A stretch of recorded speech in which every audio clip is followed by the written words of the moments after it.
Hello guys, welcome to my YouTube channel Unique Maths. As you suffer to all of you friend. Today we discussing related to RSA 2025 Research Statistical Assistant 2025 ની exam 20 March 2025ના રોજ જે લેવાયેલ છે એમના રિઝનિંગના પેપરનું solution કરીશું, જેની અંદર 210 માર્ક્સના 210 પ્રશ્નો, 210 गुण और 180 मिनट आ रीतनु एनु स्ट्रक्चर है। सो गाइज, आपने अभी तक वीडियो को लाइक नहीं किया है, हरी अप वीडियो को लाइक कर दीजिए and new are in this channel, so hurry up channel को सब्सक्राइब कर दीजिए। So we move on our topic. First question is here we solve 30 question of reasoning and I say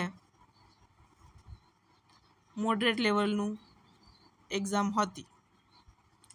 okay, and રિઝનિંગનું question, રિઝનિંગનો part જે છે એ very easy part કહી શકાય.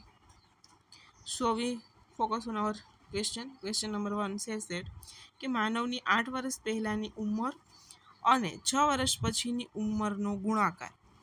8 વર્ષ પહેલાંની ઉંમર અને 6 વર્ષ પછીની ઉંમરનો ગુણાકાર 680 થાય તો હાલની ઉંમર શોધો. અહીંયા શું થશે?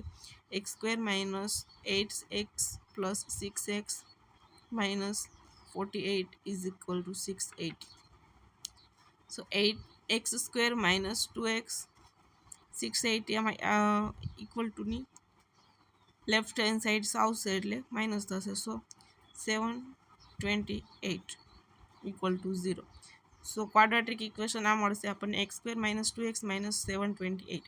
હવે આ ક્વાડ્રેટિક ઇક્વેશનને ગાઈઝ તમે જ્યારે એક્ઝામ દેતા હોય ત્યારે સોલ્વ કરવાનું હોય તો 728ના 2 ફેક્ટર કરવાના છે. એ ફેક્ટર તમે ઓપ્શન ઉપરથી સિલેક્ટ કરશો તો ક્વેશ્ચન ઇઝી રહેશે. બાકી તમને આવું સપનું ન આવે કે 728ના ફેક્ટર કયા 2 બને. ઓકે, આ પોસિબલ નથી. પોસિબલ ક્યારે છે? ઓપ્શન પરથી પહેલો જ ઓપ્શન ચૂઝ કરો, 28. સપોઝ 28 આન્સર છે તો શું બનશે એ કેસની અંદર? x = 28 થશે અને બીજો જે ફેક્ટર હશે એ નેગેટિવ હશે. નેગેટિવ ફેક્ટર જ્યારે છે જે બનશે એ ઉંમર ના હોઈ શકે, ઉંમર પોઝિટિવ હોય. સો સપોઝ કરીએ 28 આન્સર છે, x = તો એ માઇનસ હશે અને બીજો આન્સર હશે એ પ્લસ હશે, ત્યારે અહીંયા -2 આવી શકે. તો એ જે છે એ 28થી 2 કમ હશે એટલે 26 હશે. ઓકે, આવું જે છે અનુમાન લગાવવાનું છે અને પછી સોલ્વ કરશો. -28 + 26 એટલે -2x અહીંયા બની જશે. આ બંને ફેક્ટર થશે. 28 છે એ પોઝિટિવ ફેક્ટર થશે, એ ફેક્ટર આપણો આન્સર થશે. આ નેગેટિવ થશે, નેગેટિવ ઉંમર ના હોય. ઓકે, અહીંયા જે છે અહીંયા સુધીનું આપણે ઓકે ક્લિયર કર્યું. હવે તમે 28 અને 26નો ગુણાકાર કરશો, મલ્ટિપ્લિકેશન કરશો તો 728 આવશે. તો ત્યાંથી જ તમારું બાણ લાગી ગયું અને ક્વેશ્ચન સોલ્વ થઈ ગયો. આગળ મૂવ ઓન કરવાનું, કશું વિચારવાનું નથી. ઇટ્સ ઓકે, 4 સ્ટેપમાં ક્વેશ્ચન સોલ્વ. તેનું નેક્સ્ટ ક્વેશ્ચન નંબર 2. પી અને ક્યુની ઉંમરનો સરવાળો 42 છે. 3 વર્ષ પહેલાં બંનેની ઉંમરમાં 3 વર્ષ ચેન્જ આવે. ઓકે, 3 વર્ષ પહેલાં એટલે ક્યુની ઉંમરના પણ 3 વર્ષ જ હોય, ક્યુ બાકી ના બચે. અને પીની ઉંમરના પણ 3 વર્ષ પહેલાં. પીની ઉંમર ક્યુ કરતાં 5 ગણી હતી. પીની ઉંમર ક્યુ કરતાં 5 ગણી હતી એટલે અહીંયા આપણે ક્યુને 5 વડે ગુણવાનું છે. હવે પી અને ક્યુની હાલની ઉંમરનો તફાવત શોધો. હવે ક્વેશ્ચન સોલ્વ કરવાનો છે. p - 3 = 5q - 15. So here p - 5q = -15 - 3 એટલે કે -12 આવશે. અને આને માઇનસ વડે મલ્ટીપ્લાય કરશું તો આ પ્લસ થઈ જશે, આ પણ પ્લસ હશે. સોલ્વ કરશું તો P Q cancel out. 6q = 54. So we get q = 9. q 9 હશે, અહીંયા પુટ કરશો 42 - 9. 42 - 9, સો વી ગેટ 33. 33 + 9 = 42. હવે બંનેનો સમ આપણને મળી ગયો છે, તો બંનેનો ડિફરન્સ જોઈએ છે. 33 - 9 we get 24. What's get 24? So our answer is 24. અહીંયા આપણે ડિફરન્સ જોઈએ છે બંનેની ઉંમરનો. 24. Option number 4. Option D correct. 24. 24 વર્ષ. એના પછીનો ક્વેશ્ચન છે કે કમલેશની 4 વર્ષ પહેલાંની ઉંમર એટલે x - 4. તો 4 વર્ષ પછી તેની ઉંમર કેટલી હશે? 4 વર્ષ પછી x - 4. હાલ જે છે એ x હશે, પહેલાંની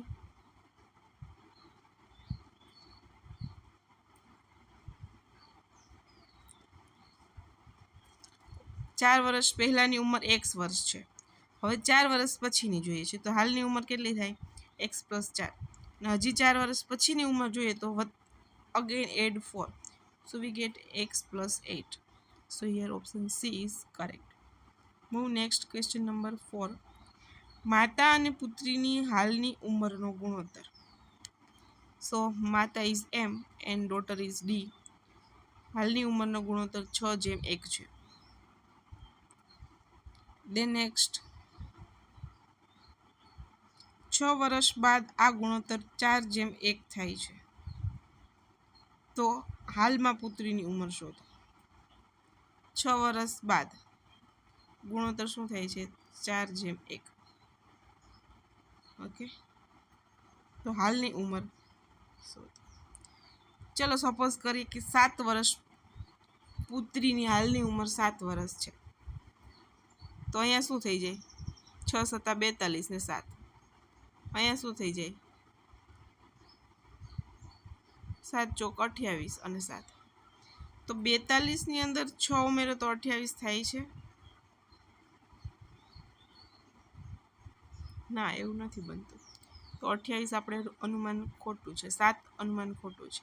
8 વર્ષ લ્યો તો 6:1 છે, એટલે કે 6 × 8 = 48 અને અહીંયા 8 થશે.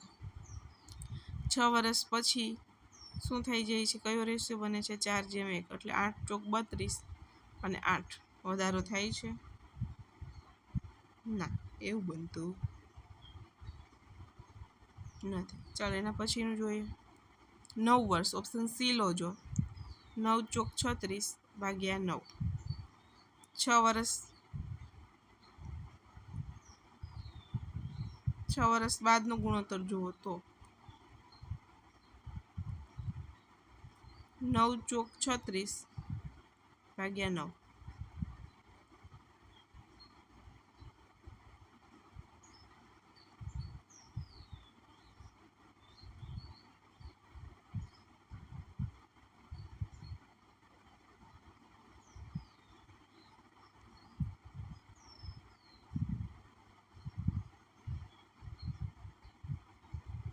ઓકે, અહીંયા શું કરવાનું છે જુઓ. આપણે 9 વર્ષ લઈએ તો 9 × 6 = 54 અને 9. સપોઝ કરીએ છીએ પુત્રીની ઉંમર 9 વર્ષ છે, એટલે પહેલો રેશિયો આ થશે. 6 વર્ષ બાદ શું થઈ જાય છે? અહીંયા 60 થઈ જશે અને 9 ને 6 = 15 થઈ જશે. 15 × 60 એટલે 4:1નો રેશિયો બને છે. આ કન્ડિશન સેટિસ્ફાઈ થાય છે ક્યારે? તો કે 9 વર્ષ હોય ત્યારે. તો ઓપ્શન સી જે છે એ સાચો થશે. ત્યારબાદ નેક્સ્ટ ક્વેશ્ચન નંબર 5. એ બીની બહેન છે. બીની બહેન એ છે. બી એ સીની પુત્રી છે. બી જે છે એ સીની પુત્રી છે.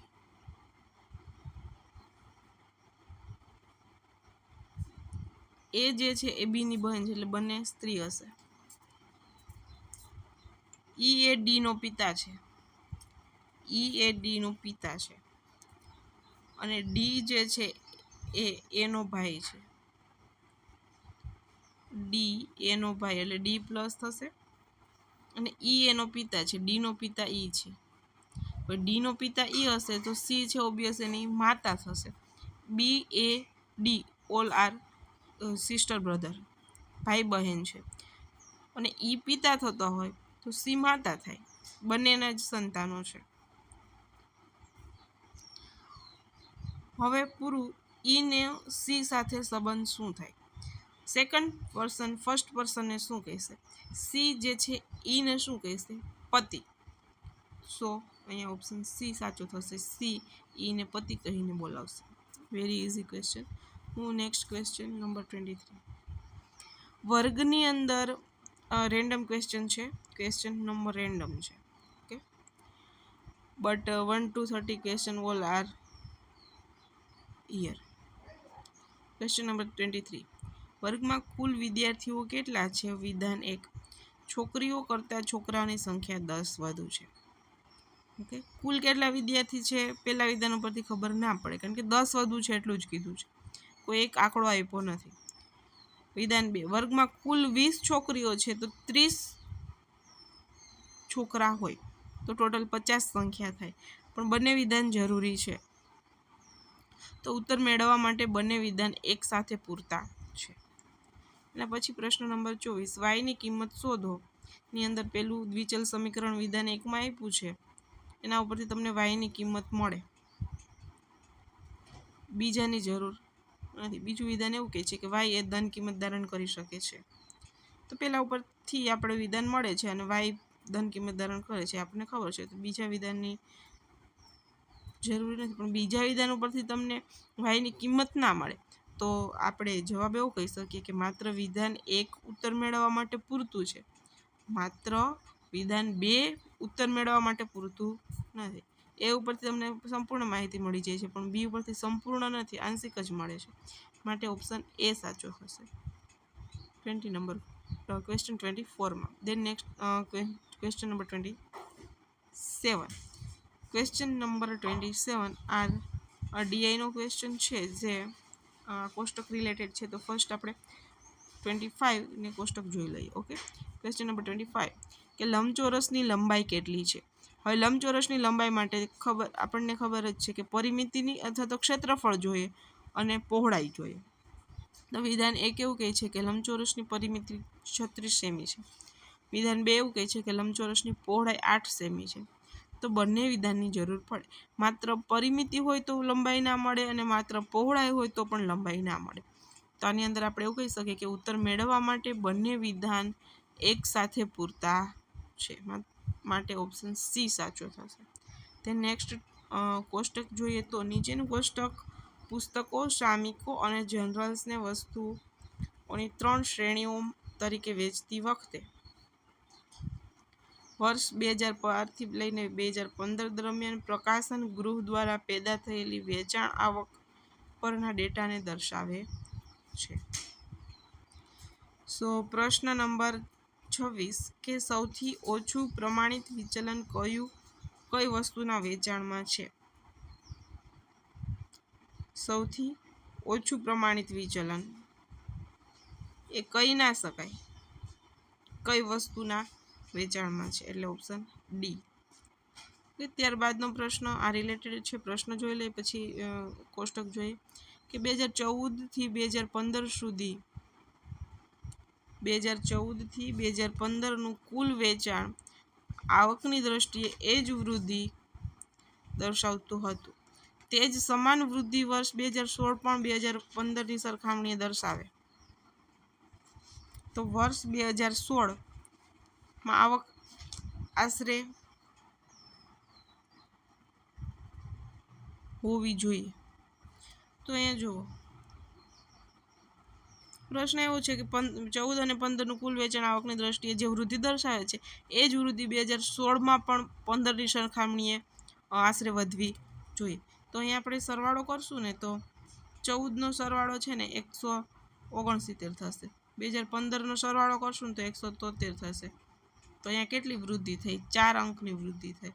173માં 4 ઉમેરવા પડે એટલી વૃદ્ધિ કરવાની, એટલે 174 વૃદ્ધિ કરવાની છે.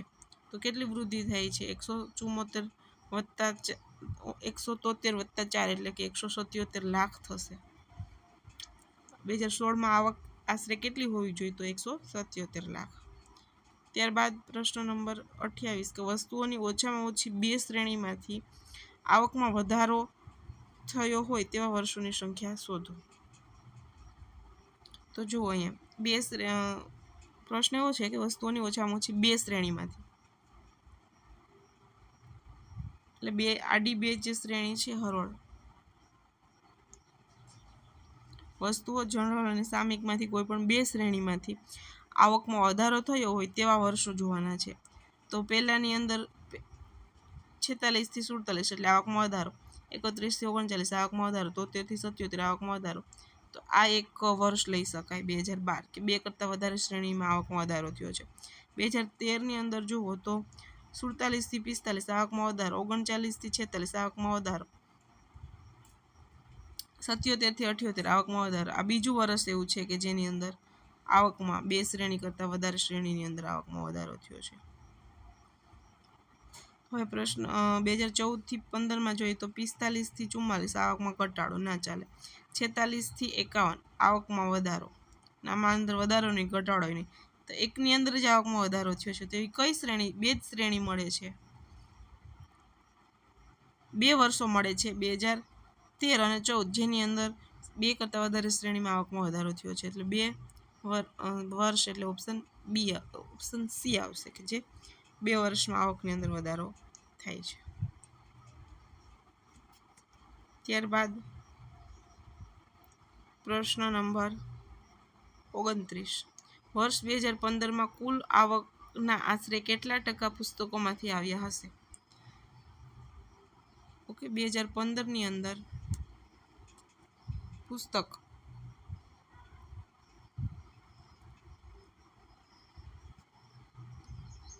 2015માં કુલ આવકના કેટલા ટકા, એટલે કુલ કેટલી છે 2015ની આવક આપણે જોઈ હતી 173. 173ના કેટલા ટકા પુસ્તકમાંથી આવ્યા છે, એટલે કેટલા 173ના કેટલા ટકા 78 થાય. ઓકે, એના માટે શું કરશો, 173ના x% બરાબર 78. તો x બરાબર 78 ગુણ્યા 100 ભાગ્યા 173. 78 ગુણ્યા 100 ભાગ્યા 173 એટલે તમને 45% જેવું થશે.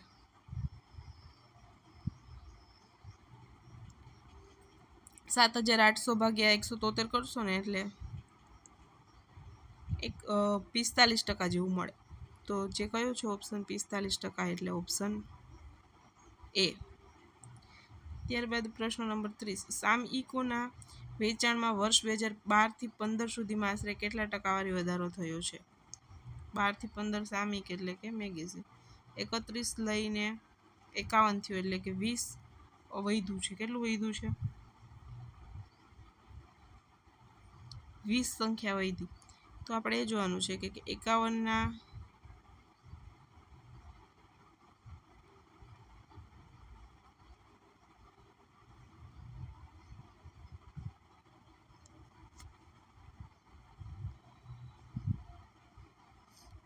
કેટલા ટકા 31 થાય? ઓકે, શું થાય છે આપણે જોવાનું છે. તો કેટલા ટકાવારી વધે છે? 20 એકમ વધે છે, 20 લાખ રૂપિયા વધે છે. 31માં 31 હતા, 51માં 2012માં 31 સામયિકો વેચાતા હતા, જ્યારે 2015ની અંદર 51 લાખ વેચાય છે. તો 20 લાખ વધુ વેચાયા, 20 લાખ વધુ વેચાયા તો કેટલા ટકાવારી થશે? તો અહીંયા આપણે શું જોવાનું રહે કે 31માંથી 51 થાય છે, એટલે કે 31ના કેટલા ટકા 20 થાય, ના x% 20 વધારો થાય છે. 31ના એટલા ટકા વધારો થાય, 20 એકમ વધે છે. એટલે તો x બરાબર અહીંયા ટકા છે એટલે 20 ગુણ્યા 100 ભાગ્યા 31, એટલે xના તમને 64.51 આશરે સંખ્યા મળશે. એટલે અહીં તમે 65% કહી શકો. આનું ભાગાકાર કરશો ને એટલે તો કેટલા ટકા વધ્યા 31ના? 65 like 100 here. Option number B સાચો થશે, 65 જેવા વધે છે, 65% વધે. ત્યારબાદ પ્રશ્ન નંબર 31 કે 16 પ્રાપ્તાંકોની સરેરાશ 20 છે એટલે કેટલા થાય? 360. પરંતુ પાછળથી ખ્યાલ આવ્યો કે એક પ્રાપ્તાંક 53ના બદલે 35 લેવાઈ ગયો છે, એટલે 53માંથી 35 બાદ કરશો તો 18 આવશે. એ 18 ઉમેરવા પડશે. 53ના બદલે 35 એટલે ઓછો લેવાઈ ગયો છે, એટલે આપણે સરેરાશમાં ઉમેરવા પડે. તો કેટલા થાય? 378. તો સાચી સરેરાશ શોધો. 378 ભાગ્યા 18, 18 દુ 36, 18 એકુ 18, સાચી સરેરાશ 21. ઓપ્શન એ થશે. ત્યારબાદ પ્રશ્ન નંબર 17. પાણીમાં જોતા કાંટાવાળી ઘડિયાળનું પ્રતિબિંબ 5:34 સમય દર્શાવે છે, તો એની વિરુદ્ધ દિશાની અંદર શું દર્શાવશે? તો એ 11:56 દર્શાવે છે. પાણીમાં કાંટાવાળી ઘડિયાળનું પ્રતિબિંબ 5:34 એ 11:56 દર્શાવે છે. ત્યારબાદના જે પ્રશ્નો છે એ વેન આકૃતિના છે, પણ અહીંયા સૂચના જે છે એ બ્લાઇન્ડ કેન્ડિડેટની છે કે એ લોકો ના જોઈ શકે, તેમના માટે પાછળ ક્વેશ્ચન આપેલા છે. સો ક્વેશ્ચન નંબર 18. નીચેના પૈકી કઈ આકૃતિ કૂતરો, પ્રાણી અને પાલતુ પ્રાણી વચ્ચેનો સંબંધ શ્રેષ્ઠ રીતે દર્શાવે છે? તો કયું ઓપ્શન આવશે? ઓપ્શન નંબર એ. કેમ કે જો આ જે છે એ શું દર્શાવશે? પાલતુ પ્રાણી. પાલતુ પ્રાણીની અંદર આ કૂતરો છે, તો બીજું શું થશે? પ્રાણીઓ. પ્રાણીની અંદર કૂતરો આવશે, કૂતરો પ્રાણીમાં આવશે, અને બંને પાલતુ પ્રાણીની અંદર તો એટલે કે આ જે છે પ્રાણી થશે, એક પાલતુ પ્રાણી અને એક છે કૂતરો. કૂતરો અમુક કૂતરા પાલતુ હોય, અમુક કૂતરા પાલતુ ના હોય, એવું છે.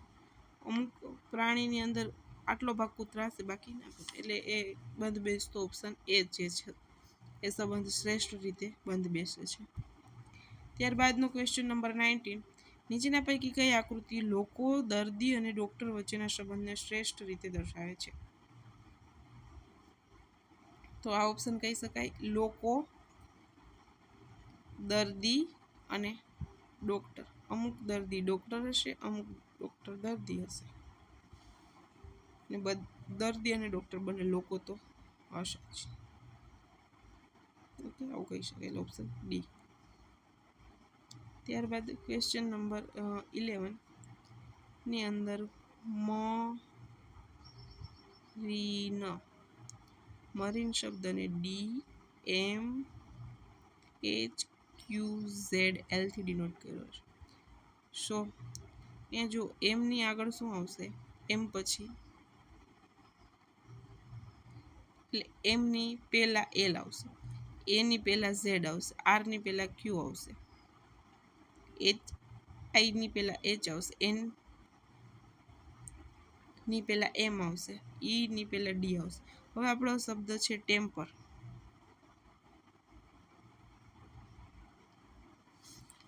તો આ મેળવવાનું છે કે ટેમ્પરની અંદર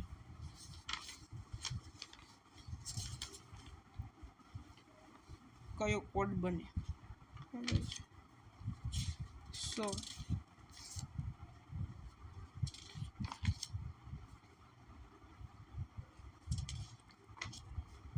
આપણે છેલ્લેથી ચાલુ કરી શકીએ અથવા તો આગળથી પણ ચાલુ કરી શકીએ કે ટીની પહેલાં શું આવે કે આરની પહેલાં શું આવે. આ રીતે ક્વેશ્ચન સોલ્વ થઈ શકે.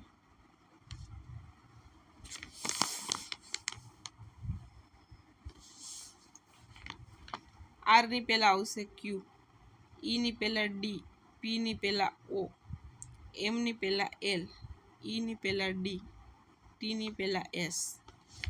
આવો ઓપ્શન કયો છે? ઓપ્શન નંબર ડી, QDOLDS, એટલે ઓપ્શન ડી સાચો થશે. પ્રશ્ન 11માં ધેન પ્રશ્ન 12ની અંદર જે છે એ પરપેન્ડિક્યુલર આપ્યું છે, PENDICULAR. હવે એની અંદરથી પહેલો અને છેલ્લો મૂળાક્ષર કાઢો. તો ERPENDICULA આર કાઢી નાખવાનો છે. હવે જે બચે છે એમાંથી પાછું પહેલો અને છેલ્લો મૂળાક્ષર કાઢવાનો, એટલે RPENDICUL. હવે શું બચ્યું? RPENDICUL છેલ્લા કાઢી નાખવાનું છે, એટલે એલ કાઢી નાખો, આર કાઢી નાખો. શું વધ્યું? PENDIC. આવો કયો ઓપ્શન છે? Option number CU. એલ કાઢી નાખવાનું છે. ઓકે, તો ઓપ્શન સી થશે સાચો આન્સર. ત્યારબાદ પ્રશ્ન નંબર 13. શંભુ સૂર્યોદય તરફ એટલે કે પૂર્વ દિશામાં 10 કિમી ચાલે છે, ચાલીને ડાબી બાજુ 5 કિમી ચાલે છે, ત્યારબાદ પૂર્વ દિશામાં 6 કિમી ચાલે છે, પછી દક્ષિણમાં 5 કિમી ચાલે છે, અને સૂર્યાસ્ત બાજુ આ બાજુ 3 કિમી ચાલે છે. તો શંભુ મૂળ સ્થાનથી કેટલા અંતર હશે? 10 ને +3 એટલે 13 કિલોમીટર સૂર્યાસ્ત મૂળ સ્થળથી દૂર હશે. ઓપ્શન નંબર બી સાચો થશે, 13 કિલોમીટર. ઓકે, ત્યારબાદ પ્રશ્ન નંબર 14. અજય 10 કિલોમીટર ઉત્તર દિશામાં એટલે 10 કિલોમીટર ઉત્તર દિશા તરફ વળીને પાછો, ત્યારબાદ 6 કિલોમીટર દક્ષિણ દિશામાં એટલે અહીંયા 4 કિલોમીટર, પછી 3 કિલોમીટર પૂર્વ દિશામાં. તો અજય મૂળ સ્થાનથી તેના મૂળ સ્થાનથી કઈ દિશામાં અને કેટલો દૂર હશે? પાયથાગોરસ પ્રમાણે 5 કિલોમીટર મૂળ સ્થાનથી દૂર છે, અને દિશા કઈ થશે? તો આ ઈશાન દિશા થાય. ઈશાન દિશામાં 5 કિલોમીટર એટલે ઓપ્શન એ થશે. ત્યારબાદ પ્રશ્ન નંબર 15. નેત્રસ્તર તો દાહ એટલે કે આંખ. નેત્રસ્તર દાહ એટલે આંખનો રોગ એ નેત્રસ્તર દાહ છે. તો દમ કોનો રોગ છે? લંગ્સ ફેફસાનો રોગ છે. ઓપ્શન બી સાચો થશે. ત્યારબાદ પ્રશ્ન નંબર 16 જોઈએ તો અહીંયા પ્રશ્ન થશે કે પ્રશ્ન નંબર 16 કે નીચે પૈકી કઈ જોડ સાચી છે? શું છે? Cambodia, Tbilisi, Myanmar, Naypyidaw, Azerbaijan, Yerevan, Brunei, Beirut. તો ફર્સ્ટ તો એ જ પણ ક્વેશ્ચન થઈ કે કઈ જોડ આપી છે, તો કેપિટલ આપ્યા છે એકબીજાને, તો કઈ સાચી છે? મ્યાનમાર, નેપિડો.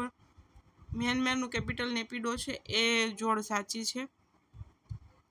કેપિટલ આપ્યા છે કન્ટ્રીના. સો અહીંયા ઓપ્શન સી સાચો થશે. ત્યારબાદ પ્રશ્ન નંબર 20.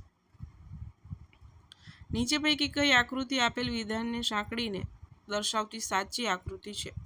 બધા કાગળો ચોપડીઓ છે. બધા કાગળ, આ કાગળ છે, ચોપડીઓ છે. બધા રબર ચોપડીઓ છે, એટલે રબર અંદર આવશે. બધા રબર ચોપડીઓ છે. અમુક પર્સ રબર છે. અમુક પર્સ રબર છે.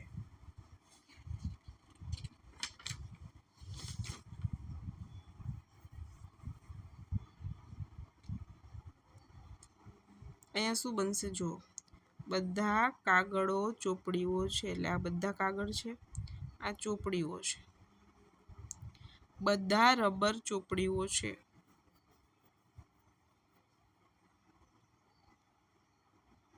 ઓકે, આ ચોપડી થશે. બરાબર, ચોપડી આ કાગળ થશે. આ બધા કાગળ ચોપડી થશે. હા, આ બધા રબર લઈ લો, બધા રબર ચોપડી થશે. હા, અમુક પર્સ રબર છે, તો આ પર્સ લ્યો. અમુક પર્સ રબર છે. અમુક પર્સ રબર છે, બાકીનો ભાગ ખબર નથી. એવું તો આકૃતિ ઓપ્શન એ ની અંદર જોવા મળે છે. અહીંયા ઓપ્શન એ સાચો થશે. ત્યારબાદ નીચેના પૈકી કઈ આકૃતિ સ્ત્રીઓ, માતા અને ડૉક્ટર વચ્ચેનો સંબંધ ધરાવે છે? તો આ બધી સ્ત્રી હશે, બધી સ્ત્રી માતા હશે, પણ એમાંની અમુક સ્ત્રી માતા હશે, સ્ત્રી હશે અને ડૉક્ટર હશે. પણ આ ભાગ જે છે એ ભાગ ડૉક્ટર છે પણ સ્ત્રી નથી એવું દર્શાવે, એટલે એવો આ પ્રકારનું અર્થઘટન ઓપ્શન બીમાં જોવા મળે છે, એટલે બી સાચું થશે. ત્યારબાદ પ્રશ્ન કે શું કે એ પી અને ક્યુની દીકરી છે. પ્રશ્ન છે કે એ પી અને ક્યુની દીકરી છે.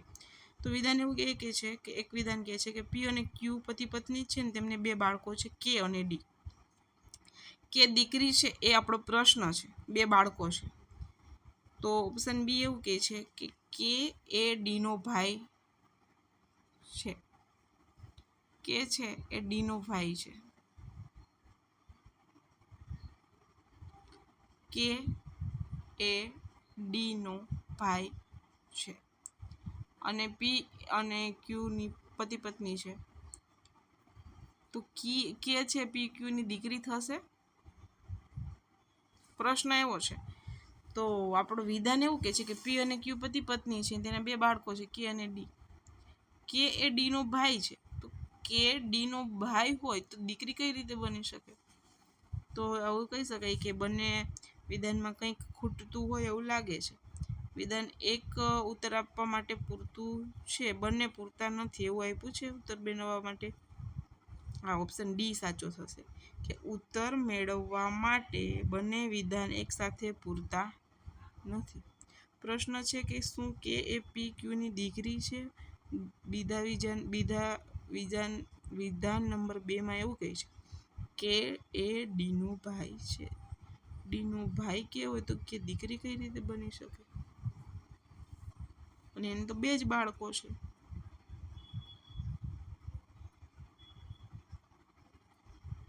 એટલે બંને પૂરતા નથી. ત્યારબાદ પ્રશ્ન નંબર 6.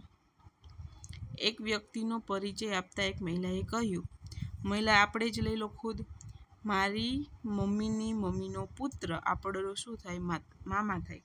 મમ્મીની મમ્મી નાનીનો પુત્ર એટલે આપણને મામા થાય. Option A. ત્યારબાદ પ્રશ્ન નંબર 7. એક ફોટા સામે જયંતીએ આંગળી ચીંધીને કહ્યું કે તે મારા મામાની એક જ બહેનની દીકરી, એટલે મામાની બહેન મમ્મી, મમ્મીની દીકરી એટલે આપણે પોતે ના પિતા, એટલે આપણા પિતાનો ફોટો છે. તો ફોટામાં રહેલી વ્યક્તિ જયંતીનું શું થાય? પિતા. તો જયંતી તમે જ ખુદ લઈને વાત કરો તો તમારા પિતા થાય. નંબર 8 નંબરનો પ્રશ્ન. એક્સ એ વાયની પત્ની છે. એક્સ એ વાયની પત્ની છે.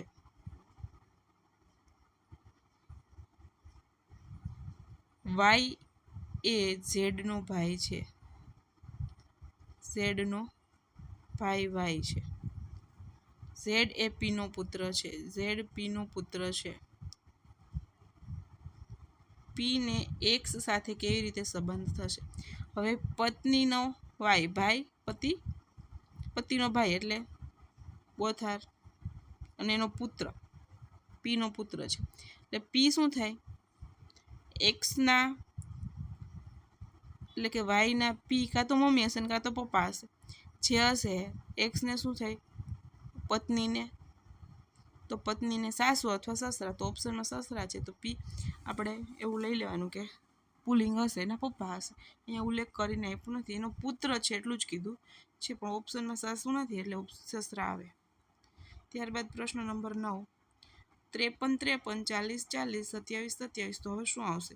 તો 53માંથી 13 બાદ કરશો તો 40 થશે. 40માંથી 13 બાદ કરશો 27. 27માંથી 13 બાદ કરશો એટલે 14. એટલે ઓપ્શન સી આવશે, બી જવાબ આવશે 14. પ્રશ્ન નંબર 9માં અહીંયા ગાઈઝ આપણે રિઝનિંગનો જે પાર્ટ છે એસે આરે રિલેટેડ એ કમ્પ્લીટ કરેલ છે. અને બધા ઇઝી કીધું એ પ્રમાણે લેવલનું રિઝનિંગના પેપર હતું આરે એસેમાં. લગભગ મોસ્ટ ઓફની બધા 1 થી 30 ક્વેશ્ચન અહીંયા સોલ્વ કરી ચૂક્યા છે. સો ગાઈઝ, વિડીયોને લાઇક નથી કર્યો, હરીઅપ વિડીયોને લાઇક કરી દો અને ચેનલને સબસ્ક્રાઈબ કરી દો. હજી જે બાકી રહેલું સોલ્યુશન છે 210માંથી 30 માર્ક્સ જ સોલ્વ કર્યા છે. જે સબ્જેક્ટ પોસિબલ હશે બધા સબ્જેક્ટ્સનું આપણે સંપૂર્ણ ક્લિયર કટ સોલ્યુશન આપીશું, સંપૂર્ણ અને સચોટ સોલ્યુશન.